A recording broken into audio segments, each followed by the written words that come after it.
করছি। Family card হলো একটি সরকারি পরিচয় ভিত্তিক সহায়তা কার্ড, যার মাধ্যমে নিম্ন আয়ের বা সুবিধা বঞ্চিত নারীদের আর্থিক নিরাপত্তা ও ক্ষমতায়ন বৃদ্ধি করা।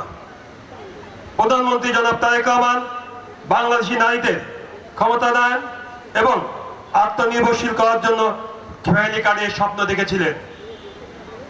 যেমনটা বাংলাদেশের নারী ক্ষমতায়নে তার পিতা শহীদ রাষ্ট্রপতি জিয়াউর রহমান এবং তার মাতা দেশনেত্রী বেগম খালেদা জিয়া অনেক অনেক অবদান রেখেছেন।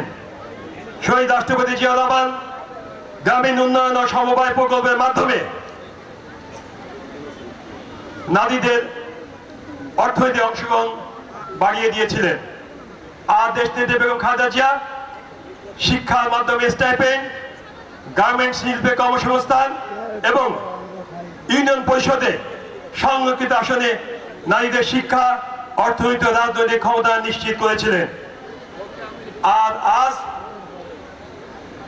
তাদের যোগ্য উত্তরসূরি, তাদের সন্তান আজ ফ্যামিলি কার্ডের মাধ্যমে নিম্ন আয়ের পরিবারদের নারীদের স্বাবলম্বী ও আর্থিক নিরাপত্তা দিয়ে দারিদ্র হ্রাস এবং পরিবারে নারী ক্ষমতায়নের জন্য এটি কার্যকর উদ্যোগ আজ গ্রহণ করেছেন। প্রধানমন্ত্রী তারেক রহমান দেশের নারীদের আত্মনির্ভরশীল করার জন্য ফ্যামিলি কার্ডের মাধ্যমে প্রতি মাসে ২৫০০ টাকা করে তাদের সহায়তা প্রদান আজকে উদ্বোধন অনুষ্ঠান তিনি শুরু করেছেন। এই ২৫০০ টাকার মাধ্যমে আমাদের মা বোনেরা এখানে যারা আছেন তারা তাদের ছোট ছোট স্বপ্ন পূরণ করতে পারবেন এবং একসাথে টাকাগুলো জমিয়ে ছোট ছোট উদ্যোক্তা গ্রহণ করে তারা তাদের আগামী দিনের সংসারকে তাদেরকে স্বনির্ভর করতে পারবেন, তাদেরকে আরো আগামী দিনের চাইতে নিজেদেরকে সুন্দরভাবে সাজিয়ে তুলতে পারবেন। ছোট্ট করে একটি কথা বলে আমার বক্তব্য শেষ করব।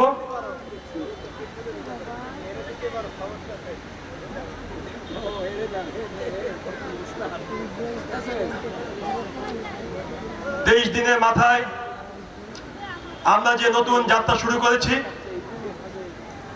এই যাত্রা অব্যাহত রাখার জন্য আজকের দিনটি অত্যন্ত গুরুত্বপূর্ণ।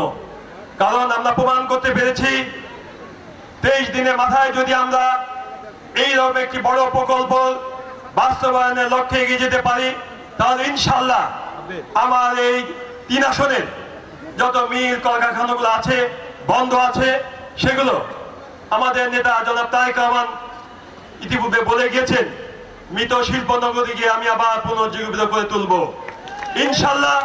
আজকে যেভাবে আমরা 23 দিনের মাথায় ফ্যামিলি কার্ডের মাধ্যমে যে যাত্রা শুরু করেছি, অবশ্যই অবশ্যই আমরা সেই সরকারের প্রতিশ্রুতি মাধ্যমে আমাদের মৃত শিল্প নগরীকে অবশ্যই অবশ্যই আমরা বাস্তবায়ন করব এবং আমাদের ভাই বোনদেরকে চাকরির মাধ্যমে এই অঞ্চলের মানুষকে কর্মসংস্থানের সুযোগ ইনশাল্লাহ আমরা সৃষ্টি